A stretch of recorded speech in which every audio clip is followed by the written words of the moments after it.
Hello' guys, কি খবৰ আপোনালোকৰ? সকলো ভালে আছেনে? প্ৰধান চেকা এটা ভিতৰত আপোনালোক সকলোকে স্বাগতম জনাইছোঁ। বিয়াৰ এম জি শ্ৰমিক সংঘৰ সকলো শ্ৰমিক বৰ্তমান কেনে আছে, ভালে আছেনে বাৰু? ময়ো আপোনালোকৰ আশীৰ্বাদত আছোঁ আৰু ভালে নমৰি জীয়াই ক'বলৈ গ'লে। আৰু আজি মই ক'বলৈ ওলাইছোঁ আগষ্ট 10 তাৰিখৰ ভিতৰত কমপ্লিট কাগজ যিমান মেডিকেল চেডিকেল আছে চব ক্লিয়াৰ কৰি জমা দিবলৈ কৈছে। মই জানিব পৰা মতে আপোনালোকে খালি সুধিব লিডাৰক কি হৈছে কি নাই হোৱা। বহুতৰ মেডিকেল নাই হোৱা, আজি মোক ফোন কৰি আছে কেইজনমানে বাইদেউসকলে, আৰু মেডিকেল নাই হোৱা বুলি কৈছে। আৰু হৈ আছে, ঠায়ে ঠায়ে হৈ আছে, চিন্তা কৰিবৰ কাৰণে নাই। তাৰ আগতে কালি এটা আপডেট দি গৈছে, কালি 26 তাৰিখ, কালি মনোৰঞ্জন চাই নিজে কৈছে অতি সোনকালে কাম আৰম্ভণি কৰিম বুলি, এপইণ্টমেণ্ট দিম বুলি। আৰু যদি হেৰি আছে মই আপোনালোকক সেই লিংকটো দি দিম। কোনোবা যদি প্ৰব্লেম হয়, যদি বুজি পোৱা নাই, আপোনালোকে মোক লিংকটো বিচাৰি মই দি দিম আৰু চাই ল'ব। আৰু সেয়াই আছিল কথা, বাকী বেছি দিন নাই বুলি কৈছে।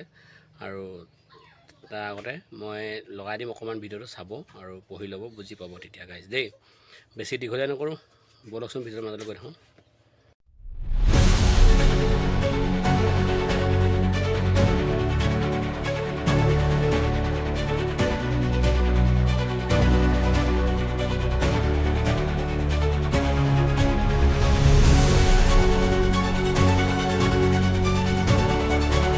যদি ভাল পালে লাইক কৰিব, কমেণ্ট কৰিব, যিমান পাৰে শ্বেয়াৰ কৰিব। নেক্সট ভিডিঅ'ত পুনৰ লগ পাম। জয় অসম গাইছ, আজিলৈ বাই বাই।